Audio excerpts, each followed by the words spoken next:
Super સહેલિયાથી હું દીપા રક્ષાબંધન ઉપર ઝટપટ બની જાય અને એકદમ હેલ્ધી એવી આ ફેન્સી રેસીપી બતાવો.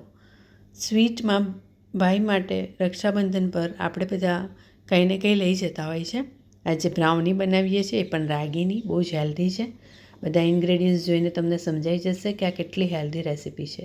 સૌથી પહેલાં જેમાં બ્રાઉની બનાવવાની હોય એને આ રીતે થોડું ગ્રીસ કરી ઉપર બટર પેપર મૂકી દેવાનું અને આ તૈયાર કરી લેવાનું. ઓવનનો ઉપયોગ કર્યા વગર જ આપણે આજે આ બ્રાઉની બનાવવાના છે, એટલે બહુ જ ઇઝીલી ઝટપટ કોઈ પણ બનાવી શકે છે. અહીંયા પા કપ જેટલું સૌથી પહેલાં મેં ઓઇલ લીધું છે. અહીંયા મેં ઓલિવ ઓઇલનો ઉપયોગ કર્યો છે. તમે એના બદલે બટર, અમૂલ બટર પણ લઈ શકો છો. અહીંયા મેં પોણો કપ જેટલો ગોળ લીધો છે, ગોળનો પાવડર લીધો છે અને દૂધ લીધું છે. હુંફાળું દૂધ લીધું છે અડધો કપ જેટલું. તો તમે આ રીતે ખાંડના બદલે ગોળનો ઉપયોગ કરી અને રેસીપીને હેલ્ધી બનાવી શકો છો. અહીંયા ગોળનો પાવડરના બદલે ગોળ પણ ઝીણો સમારીને લઈ શકો છો. ગોળ ઓગળી જાય એટલે એને એકદમ બારીક સુધારવો જરૂરી છે કે પછી ગોળનો પાવડર લેવાનો. હવે બધું હલાવીને મિક્સ કરી દઈશું. દૂધ થોડું હુંસેકું ગરમ છે એટલે ગોળ એમાં ઝટપટ ઓગળી જશે. હવે અહીંયા આ રીતે ચાળણી મૂકી દેવાની. રાગીનો લોટ 1 કપ જેટલો લેવાનો છે, એ ચાળી લેવાનો છે. લોટને ચાળવો જરૂરી છે. તો રાગીનો લોટ આ રીતે આપણે એકદમ મેંદા ચારવાની ચાળણીથી ચાળી લેવાનો છે. સાથે સાથે અહીંયા આપણે એડ કરવાના છે બેકિંગ પાવડર. બેકિંગ પાવડર ગમે તે બ્રાન્ડનો લઈ લેવાનો, અડધી ચમચી જેટલો, એને પણ આપણે ચાળી લેવાનો છે. તો બહુ જ ઓછા ટાઈમમાં બની જતી આ રેસીપી એકદમ હેલ્ધી છે અને બધાને બહુ જ ભાવે એવી છે.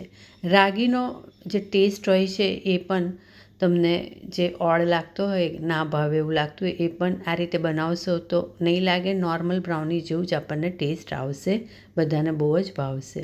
અહીંયા મેં ચોકલેટ પાવડર લીધો છે 3 ટીસ્પૂન જેટલો.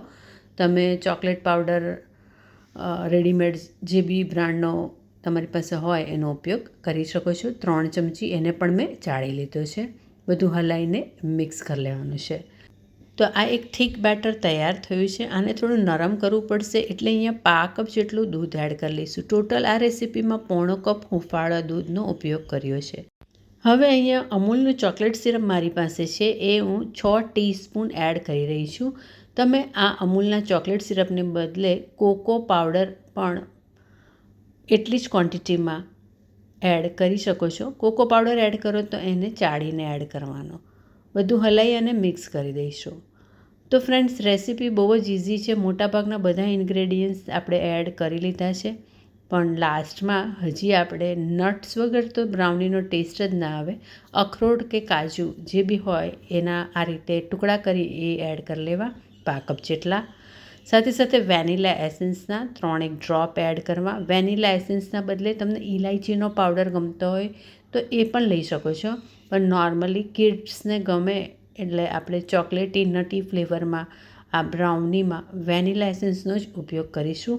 બધું જ હલાવીને મિક્સ કરી દઈશું અને હવે જે ગ્રીસ કરીને રાખેલું છે એ ટીનમાં, વાસણમાં આપણે આ મિક્સર છે ટ્રાન્સફર કરી લઈશું. આજે આ રેસીપી આપણે ઓવનમાં નહીં પણ કઢાઈમાં જ બનાવવાના છે, એટલે જે ઢોકળિયું હોય, ઢોકળા બનાવવાનું, એ મેં લીધું છે. અહીંયા બધું જ આ રીતે સિલિકોન સ્પેચ્યુલાથી બધું જ ટ્રાન્સફર કરી દીધું. ઢોકળિયામાં મેં અહીંયા થોડું 1 ગ્લાસ જેટલું પાણી લીધું છે અને એને બંધ કરી અને થોડું ગરમ થવા દઈશું. પાણી તમે નહીં લો તો બી ચાલશે. પાણી વગર પણ થોડા ગરમ થયેલા ઢોકળિયામાં આ રીતે સ્ટેન્ડ મૂકી અને તમે બ્રાઉનીનું વાસણ મૂકી દો તો બી 20થી 25 મિનિટમાં મીડિયમ સ્લો ફ્લેમે સરસ રીતે આપણી બ્રાઉની ચડીને તૈયાર થઈ જશે.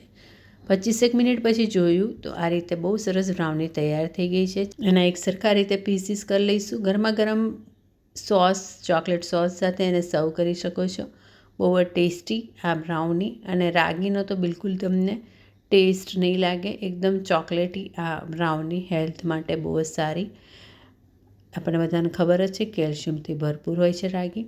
તો ચોક્કસ આ રેસીપી ટ્રાય કરજો. Thank you for watching super સહેલિયા.